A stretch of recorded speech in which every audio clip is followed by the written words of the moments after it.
Hi, everybody. So, welcome back to the endocrine system and the mechanisms of hormonal regulation. Let me just get my PowerPoint here. So, to begin, I do want you to consider this system just as important as the cardiovascular or the respiratory system. It's probably the least known, the least well known, and the least appreciated system, but it's so incredibly vitally important, as you'll see as we continue forward in that presentation. So to start, there are endocrine glands, which you've probably heard of. And you can see that they're outlined in this picture here. Now, I don't need you to know all of these in detail, but you will learn them throughout your program. For example, the ovaries and the testes, you'll learn more when you start working with pregnant women and OB and kind of some of those specialty areas. Now, the pancreas, I do need you to know. And I need you to know what it produces, what hormone comes out of it, and how that affects the body.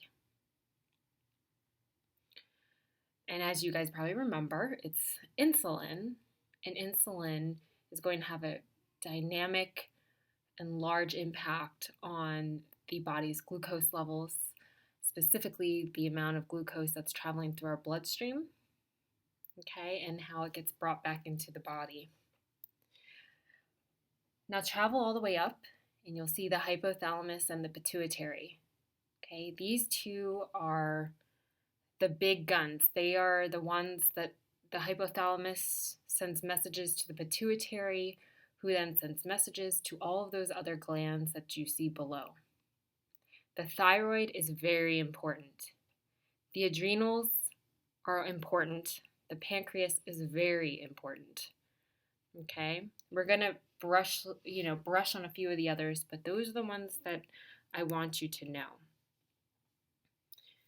You may have thought about what's the difference between the endocrine and the exocrine system, which is a really good question, and I think it's important for us to mention. So you notice the difference between endo and exo, right? And you know that hormones are involved. So the endocrine system is a system in which hormones are dumped directly into the bloodstream, and they travel that way to send their messages. The exocrine system hormones are in ducts that travel outside of the body. So can you think of any examples of exocrine glands that you have? And hopefully you kind of have some guesses, such as our salivary glands, the sweat glands, and they have short-term effects versus the endocrine system, which the endocrine glands, like your pancreas and your thyroid, they're going to have long-term effects, some of which you know. So take a look at the notes and see kind of the examples that I gave for the endocrine functions. Now you see adaptation to emergency demands of the body. So emergency demands of the body. So which gland on this picture do you think is going to be involved with that? So think about what happens in an emergency, how you feel, what system kicks in, what gets released. So hopefully you said the adrenals, the adrenaline, right? The things that are going to protect you. The adrenals produce a hormone called cortisol, which is very, very important. I need you to look more into that and really understand it. It will also come into play when you read your classmates' PowerPoint presentation that they're going to be posting for you. Okay, so cortisol is very important. It's basically our body's own natural steroid that is created. It has many benefits. It also has negative repercussions. Just like if we give a patient steroids long term, that's going to have negative repercussions. The same thing happens if we're producing cortisol at high levels, which is a steroid for a long period of time.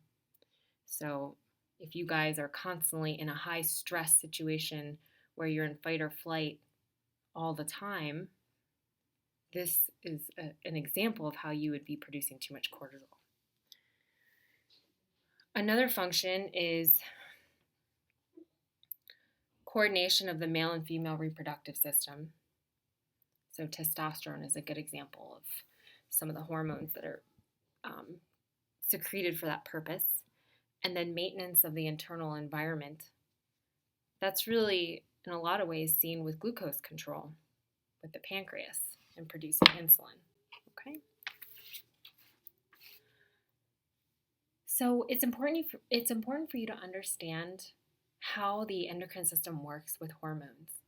So if I asked you, what is the major method of communication in the body? When you think about all of the messages that are sent, what do you think of? You probably think of the nervous system. You think of the brain telling your nerves to kick your right foot, right? Or to grab something with your left hand. And that is a very important form of communication that we have. And yes, and while that's great, it's kind of like calling somebody on the phone and directly telling them, hey, do this, right?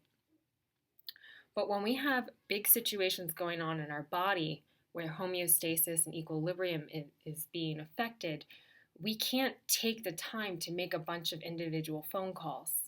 So we need to basically put out a radio broadcast. And that's how the hormones come into play. So when something goes on in the body, the entire body receives these hormones quickly. Okay, so it is a broader, faster communication process. And that's why I like to think of it as a radio broadcast. You need everyone in the body to know at the same time what this message is and respond.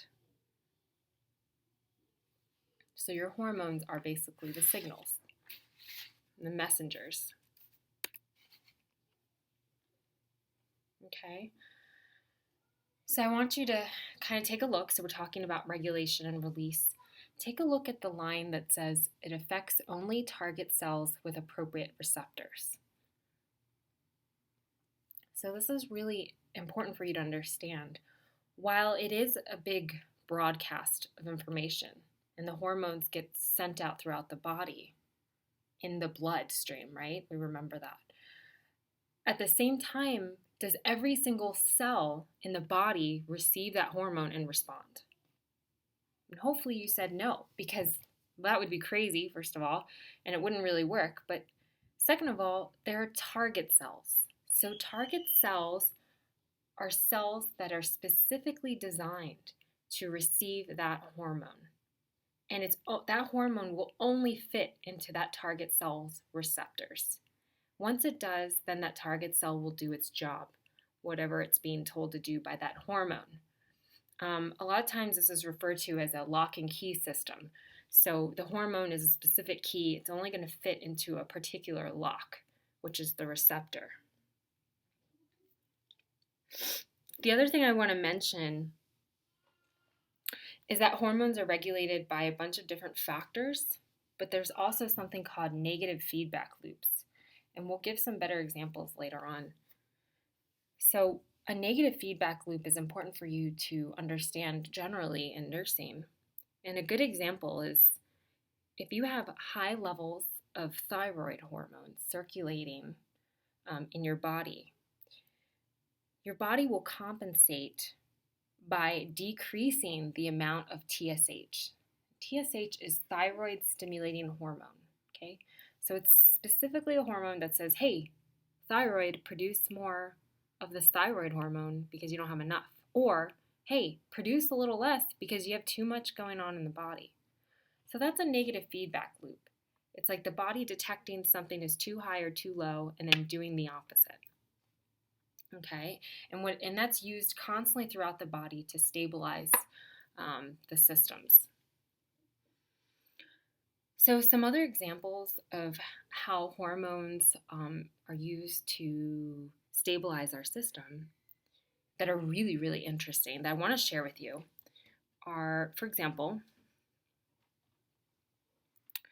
if you have a decrease in oxygen, okay, going through your bloodstream, your kidneys which actually do filter through with blood. The kidneys are actually triggered when you have a low oxygen, and they're triggered to secrete a certain hormone called erythropoietin. Erythropoietin stimulates the production of blood cells, red blood cells specifically.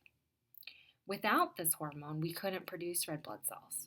So if they detect a low oxygen level, they then secrete extra erythropoietin, and then we get more blood cells formed.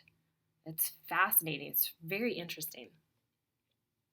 In the same way, if you have high levels of blood sugar circulating in your blood, what is your pancreas going to do? It's going to stimulate an increase in insulin production, which will then take that glucose, bring it into the cells, and also store it for later. In addition, the insulin will send a signal to the liver and muscles and tell it to store the glucose as fat in the liver and muscles as well. Another interesting thing is when you're constantly hungry, your body detects that, and your metabolism actually slows down to conserve energy and allows you to live with less food. So that's the reason we always tell everyone to eat breakfast and to not skip meals, especially if your goal is to increase your metabolism. You don't want your body to detect that you're starving. You want your body to detect that you constantly do have food available in small amounts. Then your metabolism goes up. So just some really interesting examples. So this is a chance for you to have a visual for the negative feedback loop I talked about. And if you look on the left-hand side here, you can see the example with thyroid stimulating hormone and the actual thyroid hormones. They're referred to as T3 and T4. Those are the two thyroid hormones, okay? And you do actually see the loop that goes around. So they will decrease or increase depending on the levels that are going on at that time.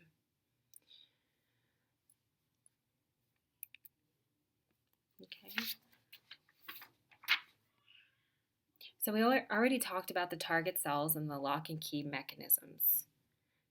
The other thing that I want you to know is when hormones are transported, it's important for you to realize that lipid-soluble hormones versus water-soluble hormones transport in different ways. Now, if I were to ask you the plasma membrane, is that going to allow water-soluble hormones to pass, or will it allow only lipid-soluble hormones to pass? Thinking about what a plasma membrane is made up of. Hopefully you realize that water-soluble hormones are not going to be able to diffuse across the plasma membrane.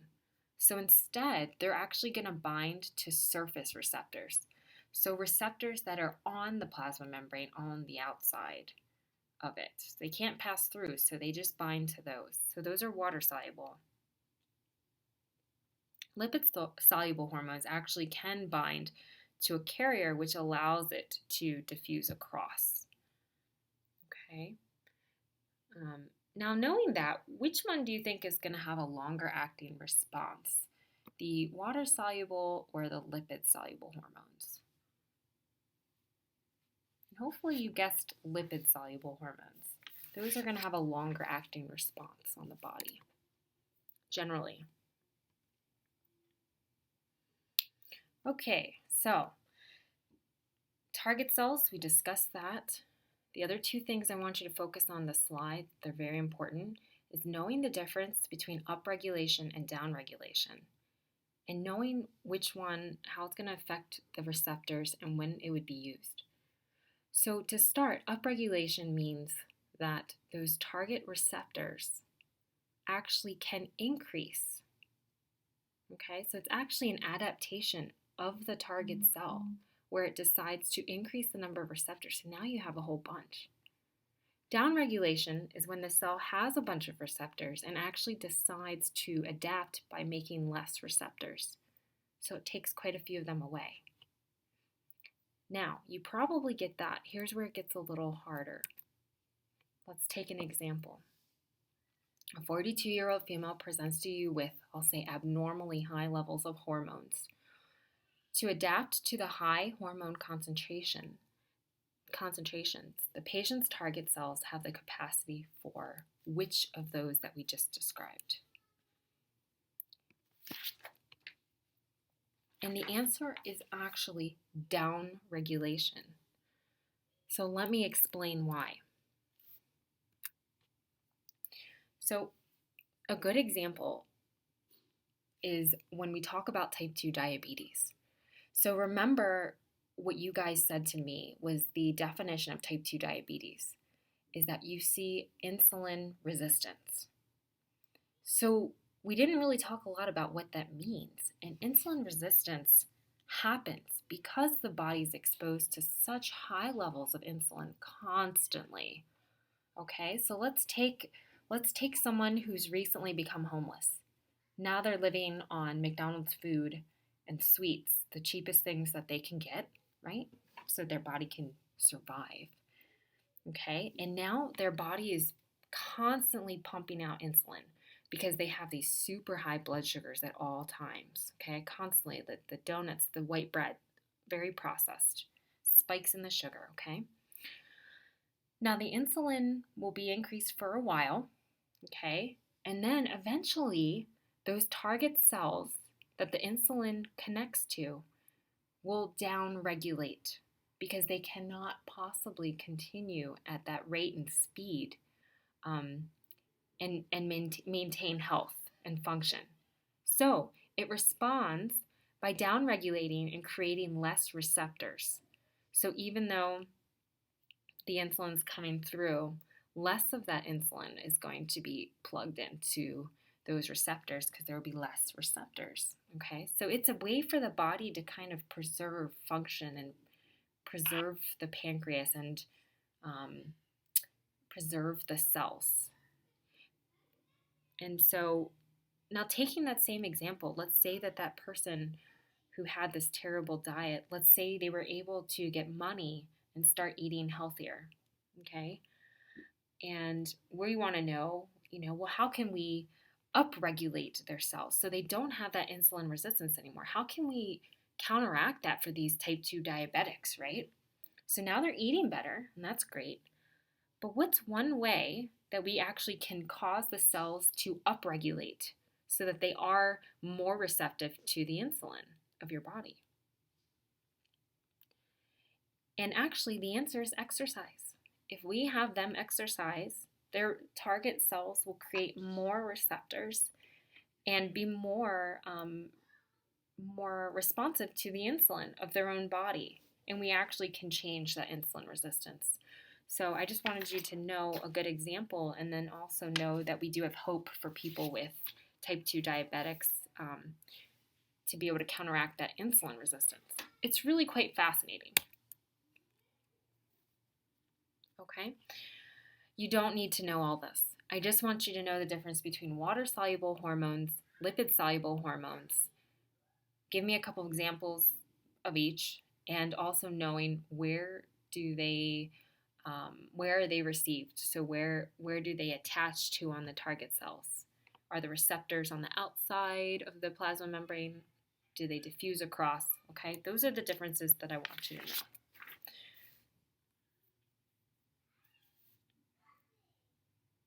Okay, and then with lipid-soluble hormones, same things I just said that were important. Do notice that glucocorticoids, mineral corticoids, thyroid hormones, those are all steroid hormones that are lipid-soluble, meaning they do diffuse freely across the plasma membrane, right? You can kind of see a visual of this. The rest of the stuff I don't want you to really worry too much about. Focus on that. Okay, this is a slide that basically talks about what things can go wrong. So what could happen in order for us to have abnormally high or abnormally low levels of hormone levels? And they're pretty self-explanatory. In addition, not only, let's say that our hormone levels are fine, okay, but our target cells have failed us. So the receptors that are supposed to be helping with receiving and then making a change in the body are now failing for some reason or another. Either of those two could actually cause disease process and disease symptoms that we're going to see.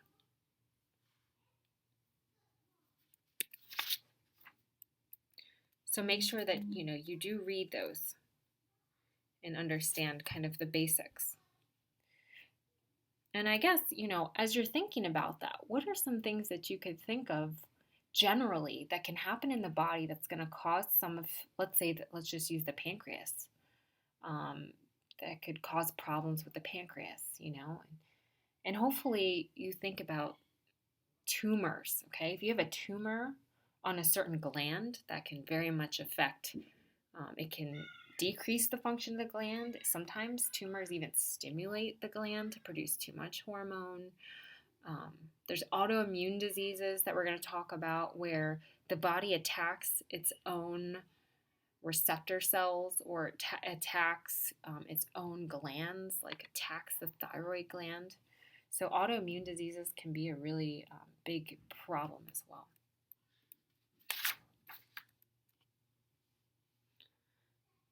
So the hypothalamic-pituitary axis, this is pretty much the most important relationship that you need to know with the endocrine system because, as I said earlier, the hypothalamus communicates by sending signals and hormones to the pituitary gland, who then is broken up into anterior versus posterior pituitary. And those pituitary glands then secrete other messages which go, bam, all the way down to all your different endocrine glands and tell them very specifically what to do. So you have to know these two and realize their relationship and also be able to draw or visualize those structures and their connection in order to understand why we do what we do with our hormones. So the hypothalamus is located basically at the base of the brain. And you can see here, okay, the hypothalamus. And then this is the pituitary. And this is just a pituitary stalk, okay? So it's important that you know how these guys are connected. It's also important that you know the hormones that are secreted by the anterior pituitary and the hormones that are secreted by the posterior pituitary, and knowing the difference between the two, because you will be tested on that and you will be expected to know the difference. For example, antidiuretic hormone, ADH, and oxytocin, are those produced by the anterior or posterior pituitary gland? So hopefully you said posterior. And if not, you need to definitely learn those. You're just going to have to memorize that part. So then what about the anterior pituitary? What's the anterior pituitary produce that's of importance? So it stimulates the thyroid, the adrenals, and the growth hormone. Okay, and we'll talk more specifically about those soon. So the pituitary gland is considered the master gland because it does produce, again, the hormones that control all of the other glands.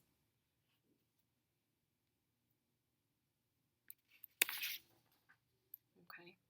All right, now this is the fun part. So a 54-year-old patient is diagnosed with pulmonary tuberculosis. The physician tells you she wants to evaluate the patient for SI-ADH. Which of the following assessment findings would you expect to find in this patient? So to start, you have to know what SI-ADH means, right? Syndrome of inappropriate antidiuretic hormone, okay? So syndrome of inappropriate antidiuretic hormone. So you have, by definition, inappropriately large amounts of antidiuretic hormone. What does it mean to be antidiuretic? Well, you remember that diuresis means you're peeing a lot and you're creating a lot of urine, right? You're losing a lot of water, okay? So if you have too much antidiuretic hormone, where is that water sitting? It's staying in your bloodstream and in your body. Your body is holding on to it because it has way too much antidiuretic hormone and it's being told, hold on to this water. Now, knowing that, which of these is actually going to be the best answer for you? Do you think with all that increased water in your bloodstream, do you think you're going to have low blood pressure? No, right? You're going to have high blood pressure because that volume is going to increase. It's going to put more pressure on those vessel walls.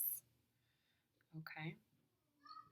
Now, there's probably a couple that are sticking out to you. You've got concentrated urine and you have peripheral edema. And you're thinking, okay, there's water in the body, right?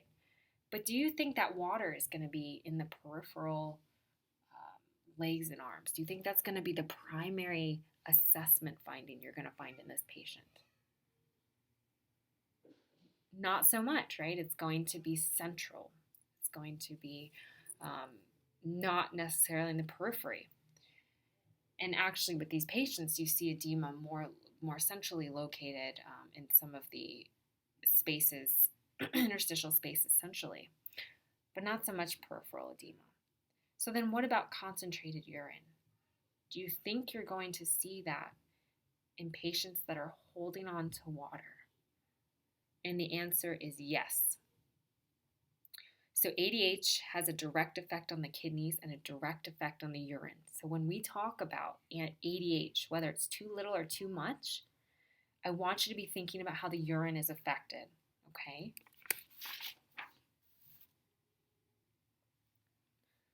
All right, so here's kind of a big summary of SIADH. Now skip down to the bottom here. Instead of memorizing all the manifestations of SIADH, I want you to memorize what is happening in the body.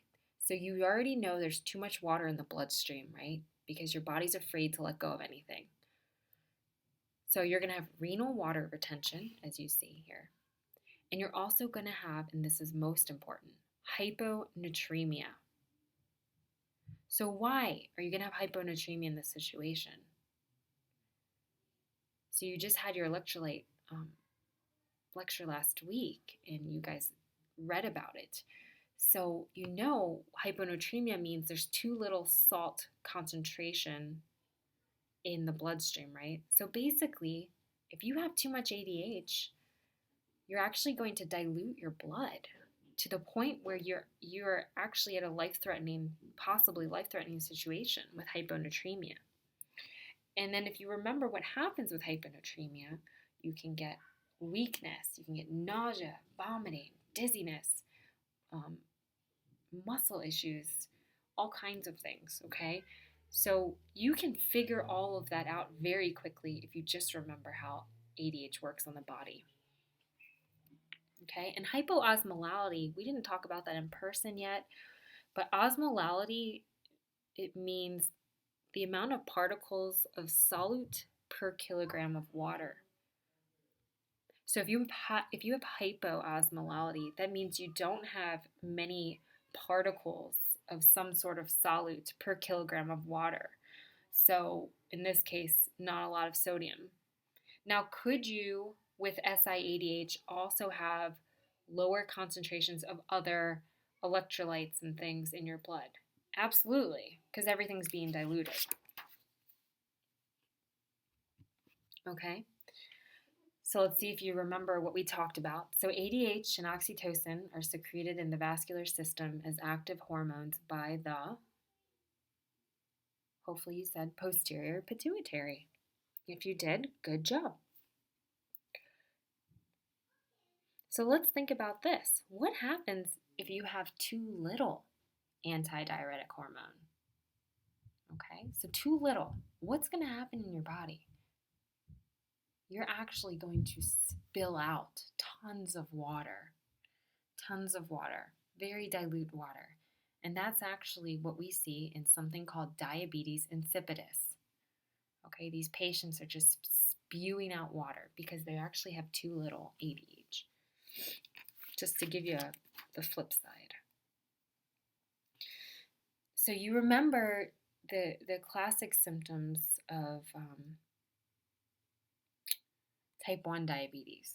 And what I want to say is that diabetes insipidus, I want you to put in a category by itself. Don't think about type 1 and type 2 diabetes. This is something different. This is directly related to hormones, okay? Not enough ADH. Because of that, they're going to be thirsty and they're going to be peeing a lot. They're thirsty because they pee out all their water. And that's as simple as it can get. Notice the inability to concentrate urine. Okay, so that urine that's going to be coming out is going to be super, super, super dilute, and it's going to be constantly coming out.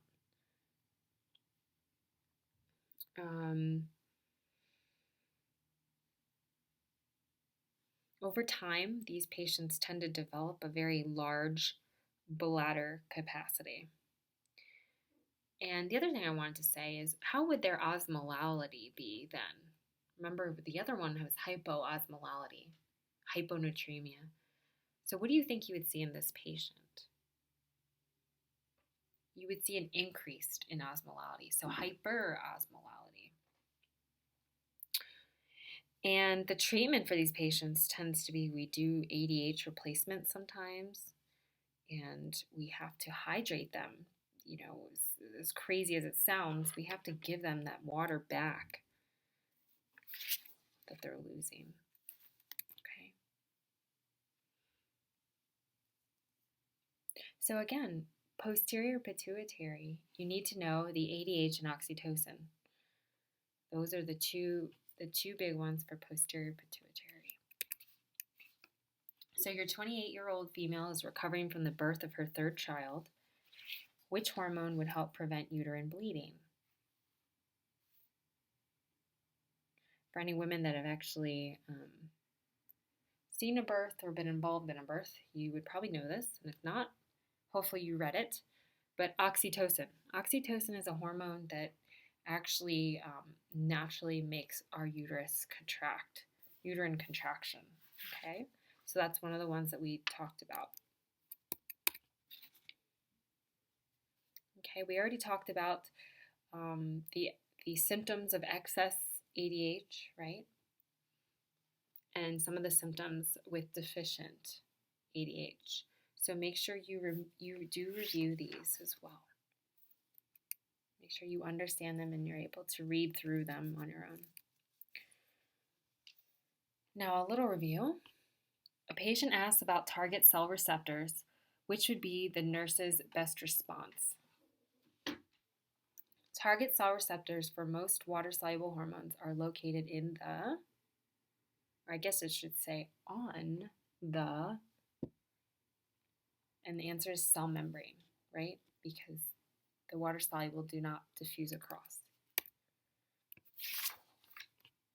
Okay, with the anterior pituitary, I don't want you to memorize all these. A lot of these are really not super relevant right now. The first one, ACTH, is going to be relevant to the presentation that your classmates are putting up, okay? And it has to do with the adrenal glands and, again, producing natural steroids in our body and how that affects us. The thyroid stimulating hormone is important, and you see that one listed here. Okay, and then also the growth hormone is important, and that's actually this one right here, the somatotropic. But I just want you to remember growth hormone. You don't have to remember this word. Otherwise, don't really log any of those guys away other than that. The releasing hormones that are made in the hypothalamus travel to the anterior pituitary via the, and hopefully you chose hypophyseal portal system. Okay, that's a part of that hypothalamic-pituitary system that we looked at. So make sure you review that and understand where it is. Okay. We can have tumors growing that cause hyperpituitary dysfunction, and I don't really need you guys to focus on that right now. You may wonder why, remember, you guys have probably seen Andre the Giant, and you wonder why some people are just much, much larger than others. Well, it's actually pretty simple. It's hypersecretion, usually, of growth hormone.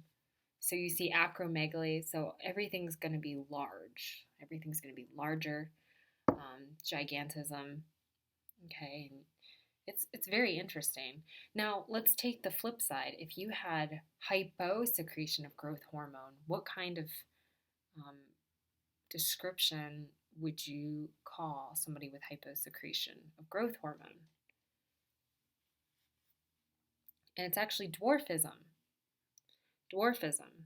Figure 18.2 in your book actually shows a 4-year-old with dwarfism and the comparison. Okay, so that's that growth hormone we talked about. That's important. Prolactin, I just want you to pass by right now. So don't spend time on that one. Now we're getting into the thyroid. The thyroid's always really fun. So what I'd like you to do is on yourself, I want you to palpate your own thyroid, where your thyroid gland should be.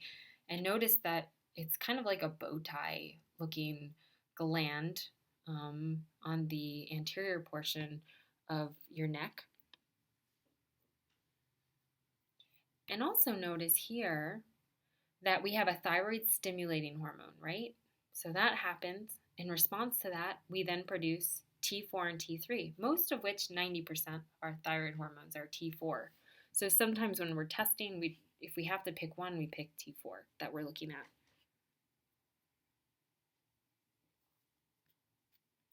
So while we're here, I want to talk about for a second what the thyroid does, what the thyroid hormones do. So the thyroid is directly related to metabolism. If you have hyperthyroidism, you're going to have increased metabolism of everything in the body, which can be very dangerous, and that's going to give you all of the manifestations that you can think of. So all you have to remember is thyroid is going to be related to your metabolism. If you have hypothyroid, everything is going to slow down. You're going to see people gain weight. They're going to be cold. They tend to have a very heavy menstruation. Everything's slower. Their thoughts are slower. They can't really get clear thoughts. And when you have hyperthyroidism and your metabolism kicks up, you're going to have sweating. You're going to have a fast heart rate. You're going to be hot all the time. You're going to, metabolize everything so much faster, which can be hard on your body over time because you're burning up all the fuel too quickly. Okay, so that's kind of just the basic between hyper versus hypothyroidism. All right. So here's a nice visual for you. So now that you have that basic background, let's talk about hyperthyroidism a little more. So sometimes you'll hear the word thyrotoxicosis thrown in there, and it tends to be somewhat synonymous with hyperthyroidism. What I do want you to know is that you can develop a goiter, okay? And a goiter is that big, crazy-looking, nodule-y thyroid, okay, that sticks out in someone's neck that you read about in health assessment. A goiter can occur from hypothyroidism and hyperthyroidism. Okay? Hyperthyroidism is when it's, there could be some kind of overstimulation, or it's producing too many cells, or there's a tumor. You can also have, if in hypothyroidism, you could actually have a thyroid being stimulated but not producing what it needs to produce. So just know a goiter can be produced either way. The next thing I want you to know is Graves' disease. And we're going to talk a little bit more about that in a minute. But Graves' disease, it will result in hyperthyroidism. Okay, and you can kind of see this nice little picture here. And I think pages 453 to 454 in your textbook explain that a little more. You arrive to the unit and see your 35-year-old female is admitted with Graves' disease. While the nurse is reviewing the lab tests, which results would the nurse expect to find?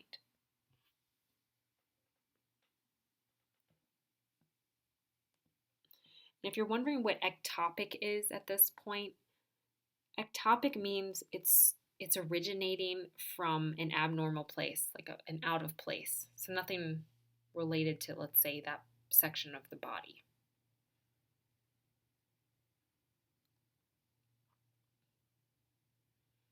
Okay?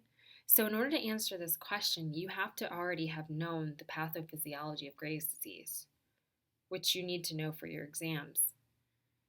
And Graves' disease basically is an autoimmune disease.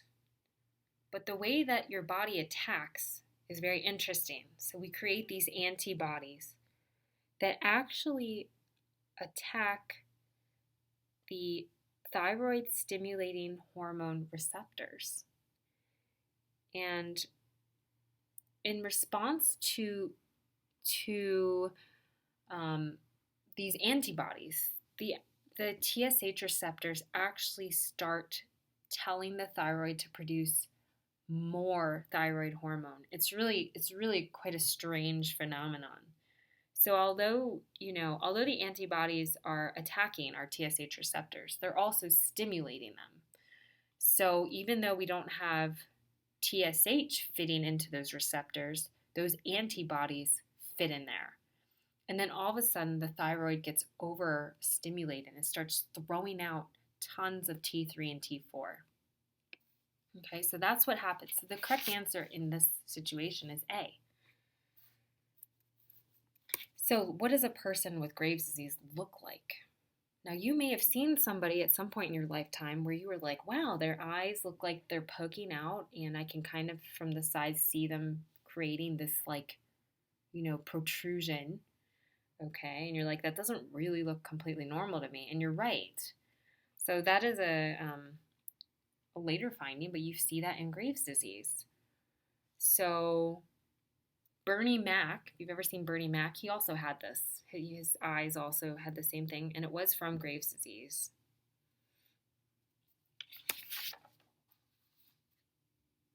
Okay, a 37-year-old female with Graves' disease is admitted. What symptoms would you expect to see prior to treatment? So first go back and remember what Graves' disease is. Okay, what's happening? You've got way too much T3 and T4. Therefore, you have hyperthyroidism, right? And you remember the thyroid is related to metabolism. So, knowing that, what symptoms are you going to see? High metabolism. So you guys probably said C. The skin is going to be hot. It's going to be moist. You're sweating. Your heart's going to be racing. Okay. And you can imagine how that would be dangerous to the heart as well. The body's going to be using up its oxygen and glucose way too quickly. You're not going to have energy. Okay, so extremely increased metabolism. Susan Sarandon also had this situation with Graves' disease as well. Okay, ophthalmos, where her eyes are protruding. She actually was able to get treated. She usually, once you have the protruding eyeballs, the ophthalmos, you usually cannot reverse it, but every once in a while they can with treatment. But a lot of times it's kind of one of those things where you just have it for the rest of your life, even after your thyroid has been controlled. But she probably had a lot of money and was able to, I don't know, maybe do some kind of special treatment. Missy Elliott also had Graves' disease. So your patient with Graves' disease has visual disturbances and was referred to an ophthalmologist. The endocrinologist explains this referral is due to complications related to which of the following?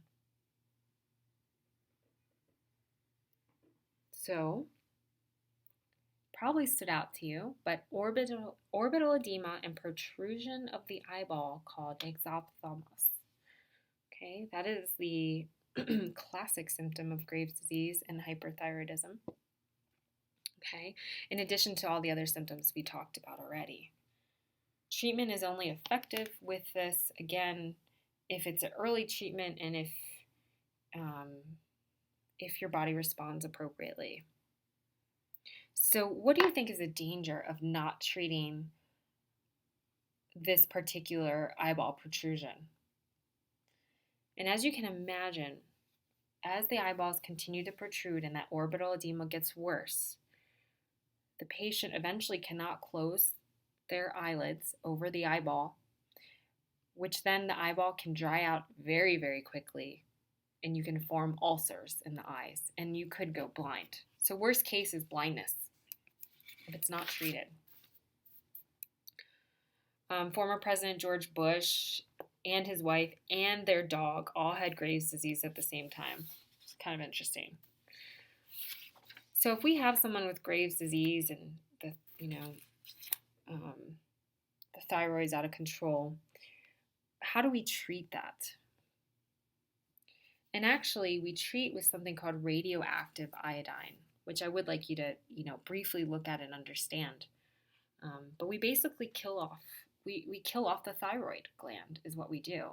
Not all of it, but we kill off a large portion of it so that it cannot produce as much T3 and T4. I know that sounds kind of crazy and barbaric and seems like there should be a better way, but really, actually, that's the best way that we have right now. So knowing that radioactive iodine is going to kill off a bunch of the thyroid, what do you think is going to be the problem that this patient has afterwards, after that procedure? They're actually going to have too low thyroid hormones usually after a bunch of their thyroid has been killed off. However, that's very easy for us to treat. We just give them Synthroid, right? Levothyroxine, those meds that you've seen in your patients, we just give them a thyroid replacement, a thyroid hormone replacement. This is very easy to treat hypothyroidism versus hyper. Hyper, there's very limited choices. Most of the time, radioactive iodine is what you need to do.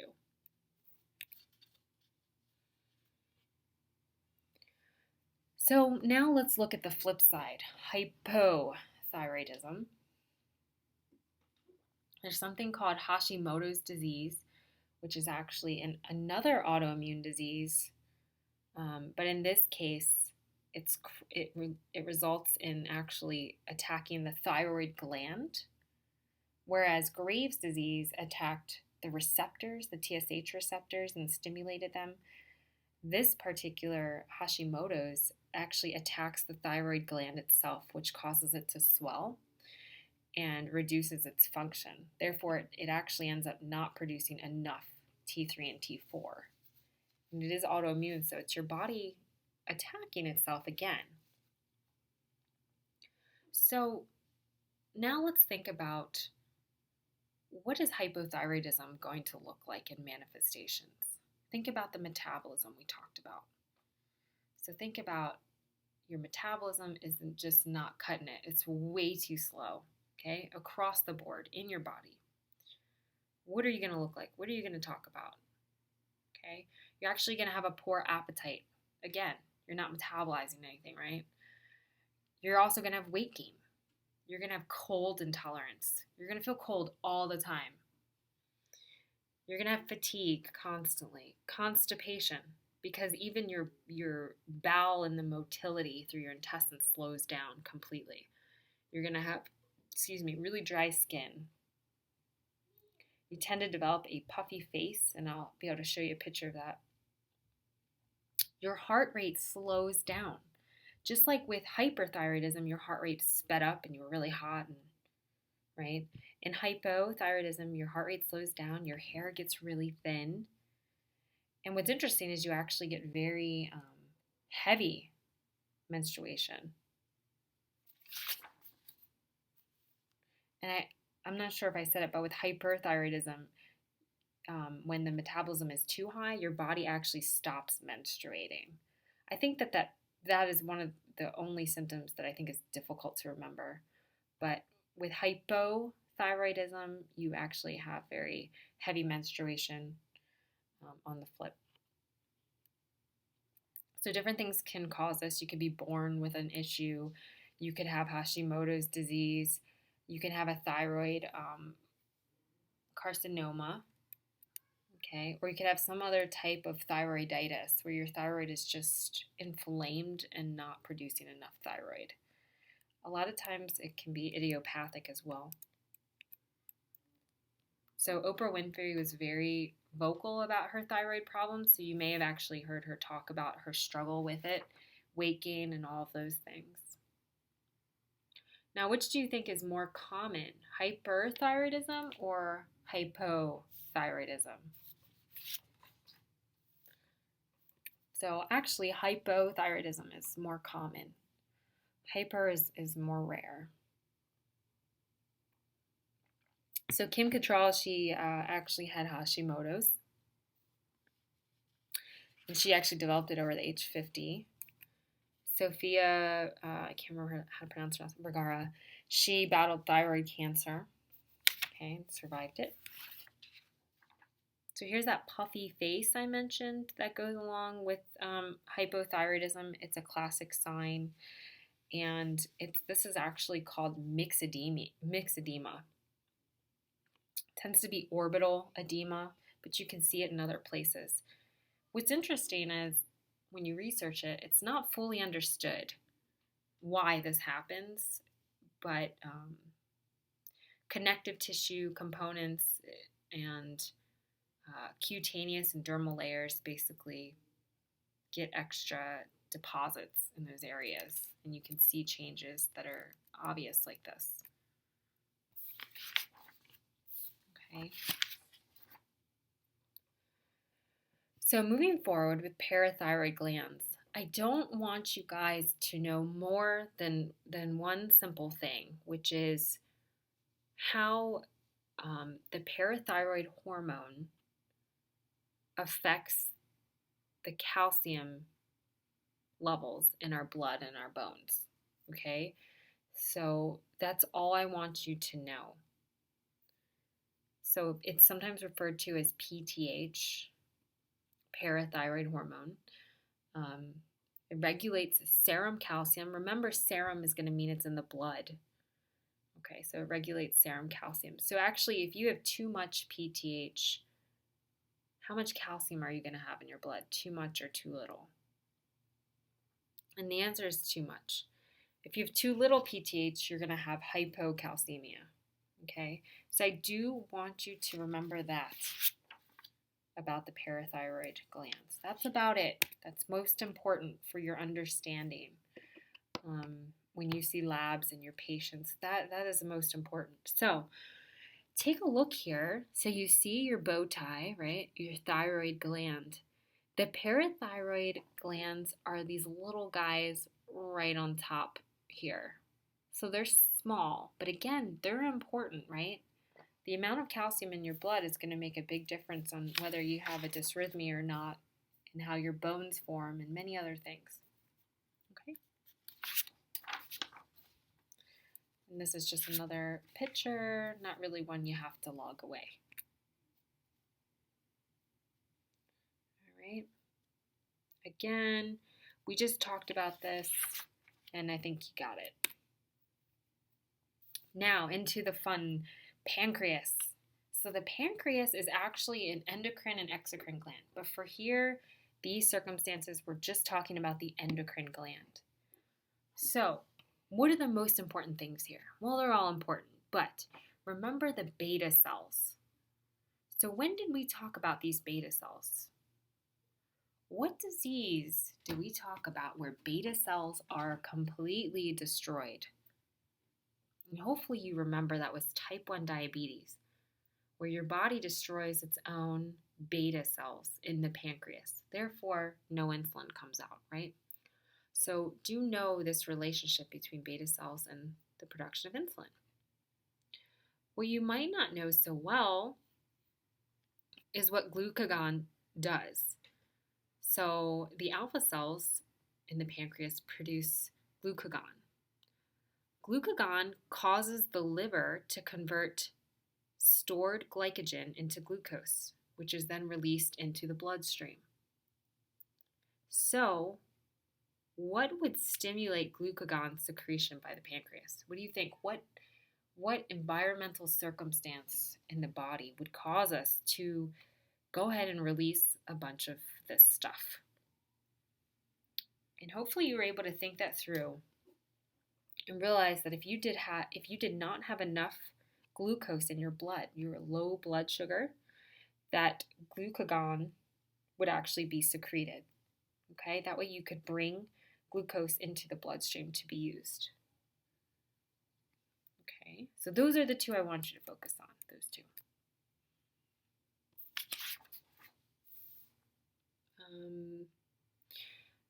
Another visual for you. That's kind of all I want to say about that. You can see the beta cells and the alpha cells. Kind of interesting. An 11-year-old is newly diagnosed with type 1 diabetes, mellitus. Which classic symptoms should the nurse assess the patient for? So what do you remember?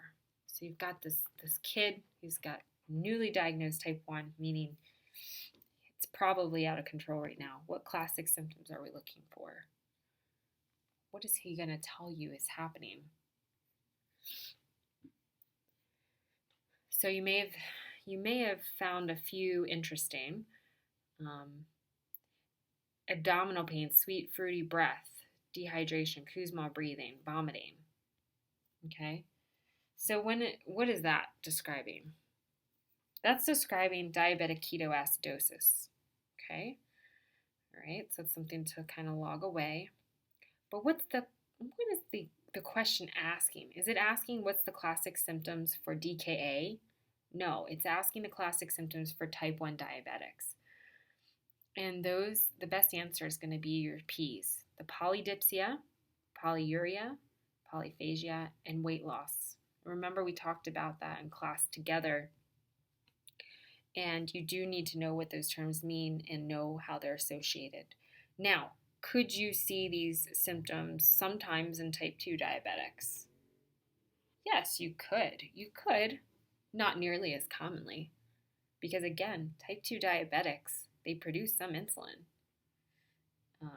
So, good. You probably got that one.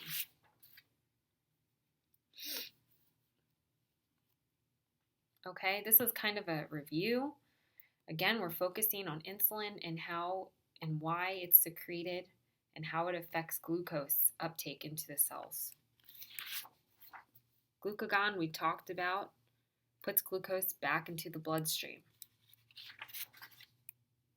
Okay, your target cells, liver, muscle, adipose. Okay, remember that's where we store glucose, right?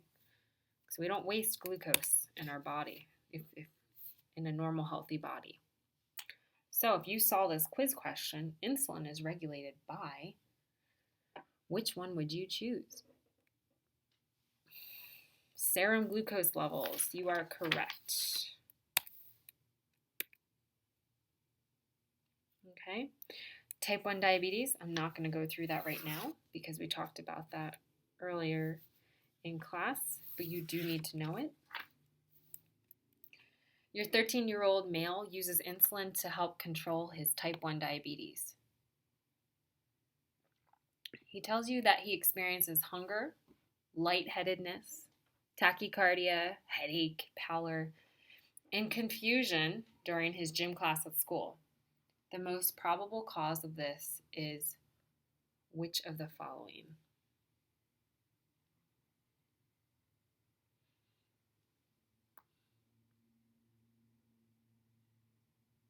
So those are classic signs of a big problem. Okay, and hopefully you said hypoglycemia. So then my next question for you would be why? Why would he go hypoglycemic as a type 1 diabetic in gym class? What's happening in his body right now? And you probably remember that as you exercise, your body and your cells clearly need more glucose. So it starts pulling the glucose out of your bloodstream. You can get hypoglycemic really quick. So this is very dangerous for our type 1 diabetics, and that's why we always check their blood sugar during activities as well. Now, do you need to know dawn phenomenon and Somogyi effect? Absolutely. And not only so that you can differentiate when you're looking at answer choices, but because those are the two other big effects that we see overnight for diabetics. But in this case, it was understanding what type 1 diabetes means and how exercise affects it. Okay. Type 2, pretty straightforward. And finally, acute complications of diabetes mellitus. So for DKA, I do want you to know this complication. It's a big one. You'll see it come up in NCLEX. You'll see it come up all over the place. When are we going to see that? When do you think? Type 1 or type 2 diabetes do you think you're going to see this most often? Type 1. Type 1's most at risk, right? And again, that's that fruity Kussmaul breath, Kussmaul breathing. Okay. The Somogyi effect, as we discussed earlier, is when the around 1 to 3 a.m. in the morning, the body actually drops in blood sugar because they must have taken too much insulin at night. Their body dropped too low, and in response to that, the body decided to actually shoot out a bunch more sugar to make up for it. And then in the morning, they wake up and their blood sugar looks high. But it's actually not because the insulin was too low at night. It was because it was too high. Dawn phenomenon is when the sugar is too high in the morning and there is no compensation at night. It actually means they need to increase their insulin intake at night prior so that they're not high in the morning. So anyway, it's important that you know the difference in how we could figure out the difference by checking their blood sugar at 3 a.m. Okay, microvascular disease, definitely take a look at that.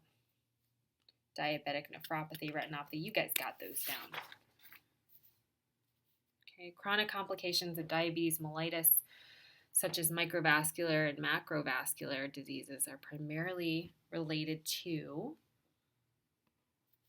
this was a pretty easy one, hyperglycemia, right? Okay, now that we've finished that PowerPoint, I hope it was very helpful. I also want to do a little review for you for your final exam and kind of just give you some thoughts on some topics and some things to stimulate your brain that aren't necessarily from right now, but from, way long ago, like 14 weeks ago. So you learned about ATP, okay? And ATP is one of those things you can't forget about. So how does ATP work in the body? What do we use it for? And hopefully you're remembering all kinds of things, including muscle contraction, energy, active transport, and all those things. You also, of course, need to remember translation versus transcription and be able to identify which one is which, related to making proteins, which are so pivotal to everything else that we see going on in the body. Do a little review of some mutations. Remember, we talked about a bunch of different mutations like monosomies, trisomies. And remember some of those big ones, some of the more common genetic mutations that we see, some of the more common diseases that we see. Make sure you know those guys. Don't forget about the simple aspect of how electrically uncharged or electrically charged molecules move across membranes. So you have to know passive versus active transport. You have to know diffusion, osmosis. You have to know all those different pressures. So make sure you do review that. You haven't forgotten that.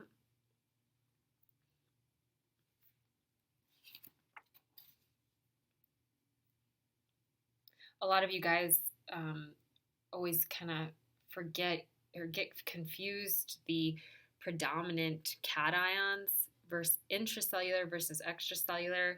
So that's extremely important for you understanding how cells work. Whenever you look at any disease, you always want to look at a cellular level, and so you do have to always know those. So make sure you review those. Make sure you review all the different pressures that cause fluid to move in and out, water to move in and out, and so on. Remember that my favorite pressure ever is oncotic pressure. I love oncotic pressure, and make sure you understand that really well. Review the changes that you see in the cells. So remember, we looked at we look at atrophy, we look at hypertrophy. Why would when would we see hypertrophy happen, let's say in the heart? And when would you see atrophy? And what does that mean, about a cell?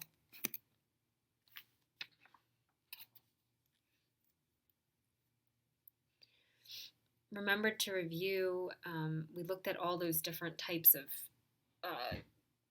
wounds that could happen.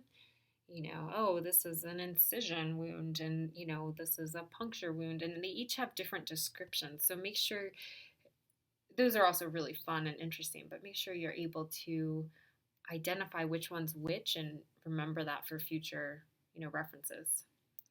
It'll be very helpful when you're describing wounds in your assessments. Primary intention versus secondary intention healing, that's always going to be important for your patients and for, again, being able to understand how wounds heal. I can't stress enough how important understanding inflammation is, the inflammatory process. Why does inflammation happen? What happens to the body? What kind of response is it? Those kinds of things. Make sure you review all the big terminology that you needed to know earlier in the semester. Margination,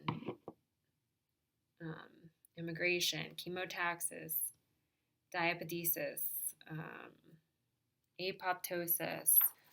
Review all those big terminology points because those are going to come back again, and you need to know them in order to be able to progress next semester. These are the basics.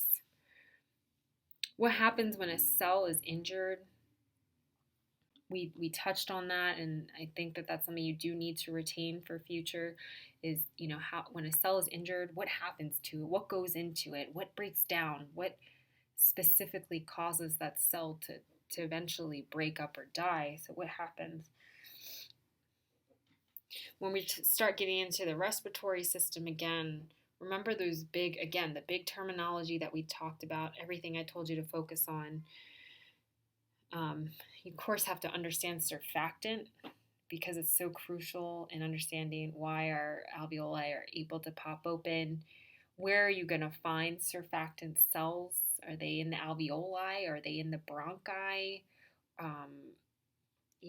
Where are things? So make sure you think about the structures, the bronchi, the bronchioles, the alveoli. You need to know kind of all the branches and know where certain things are produced, where certain cells are.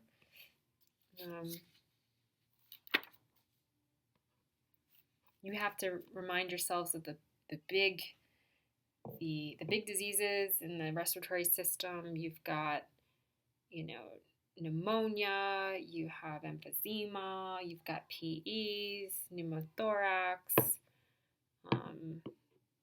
tuberculosis.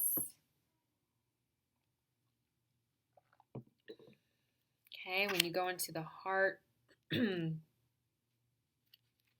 you have to remember some of your anatomy, some of the, the big the big arteries that we're talking about. You need to know the structures of the heart. You need to understand atherosclerosis, like, in your sleep, you should be able to describe atherosclerosis and what happens to the vessels and what happens as a result, and what could be a bad complication of coronary artery disease that has progressed. What are the worst case scenarios? What happens in the body? What happens in heart failure? What's the difference, again, between left and right-sided heart failure? Be able to really break that down in your mind, see what's happening. You need to go back to pain and review your pain. You should understand the couple of definitions that I talked about with pain, and and what does pain mean to a patient. And then I want you to think of what causes us to feel pain. So if you had to break that down, what causes us to feel pain? What needs to be involved in our body for us to physically say, I feel pain in this area? Who's involved structure-wise, system-wise?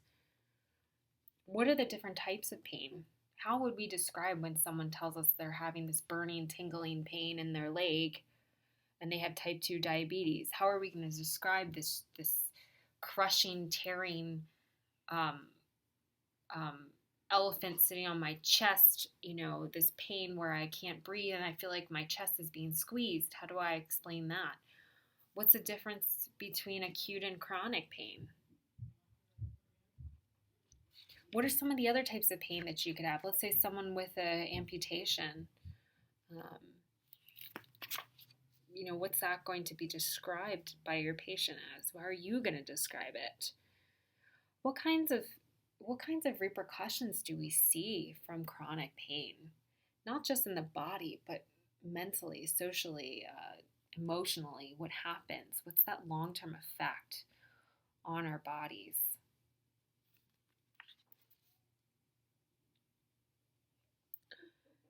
What do we do for chronic pain? Does conventional treatment usually help? What else can we do other than medications for pain? Different types of pain. Pain that's difficult to treat, nerve pain, chronic pain. What are other things that we can do for our patients?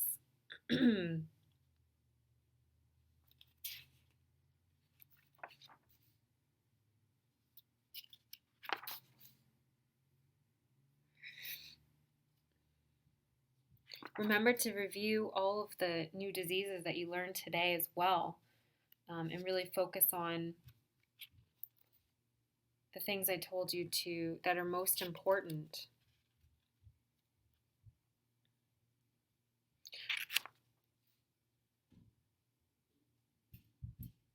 And also, consider when you're looking at type 1 and type 2 diabetes, what are some of the labs and the tests that we want to do also to help us figure things out. And then finally, for some other things to consider, we can't forget about our fluid electrolyte imbalances and understanding the basics between a hypertonic solution in a vein and a hypotonic solution in the vein. Understanding some of those basic definitions like total body water.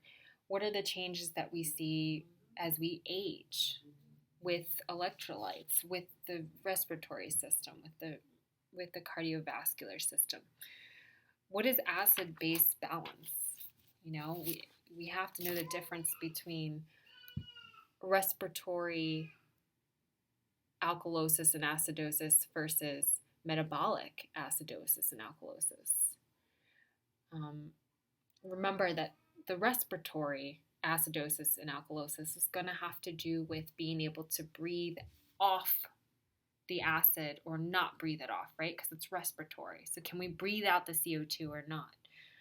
And when we're looking at metabolic acidosis, alkalosis, those two, we're talking about, can we pee out the acid, basically, or not? So do know the difference between those and the basic buffer system, and just the basics related to those. And then we'll end up doing more with that in a different fluid electrolyte presentation. Okay, well, I hope that was helpful, and I will be in touch with you guys soon.